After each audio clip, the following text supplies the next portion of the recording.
ಪ್ರಶಸ್ತಿ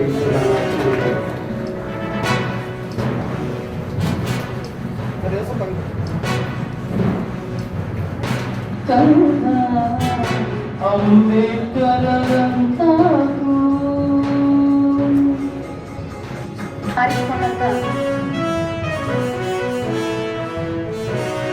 ಇಂಥ ಪುಸ್ತಕಗಳನ್ನ ಉಳಿಸ್ಕೊಳ್ಳೋದು ಬಹಳ ಅವಶ್ಯಕತೆ ಇದೆ.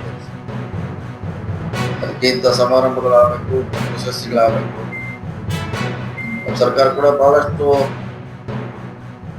ಕನ್ನಡ ಸಂಸ್ಕೃತಿ ಇಲಾಖೆಯಿಂದ ಇಂಥ ಹಲವಾರು ಕಾರ್ಯಕ್ರಮ ಮಾಡ್ತಾ ಇದೆ, ಉತ್ಸವಗಳನ್ನು ಮಾಡ್ತಾ ಇದೆ.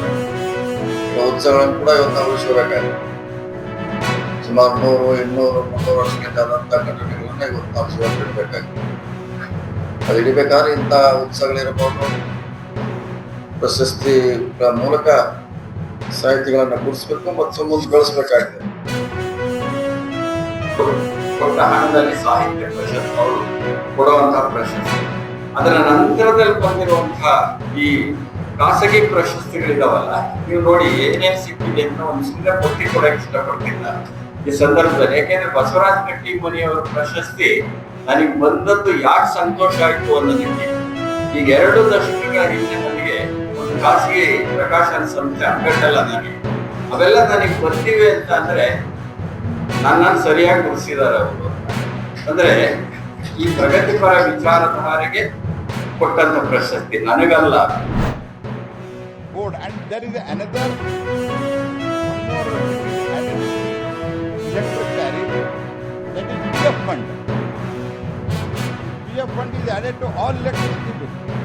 Ultimately, in the name of free, they are saying 50, 20, 30 units, ultimately connecting more than what they are giving. And whatever they increase, implemented immediately, but guarantees and other things they are not given on time on every month. Since it is a reality, whatever B.R. Patil has said, there is a corruption in the Congress DNA. You know, their leaders, they are on bail for the corruption. Our mother, son, son-in-law, daughter, they are all in corruption. What happened in Haryana, in Vadra case, we all know that. Land grabbing. Their party itself is a corrupt party from the beginning.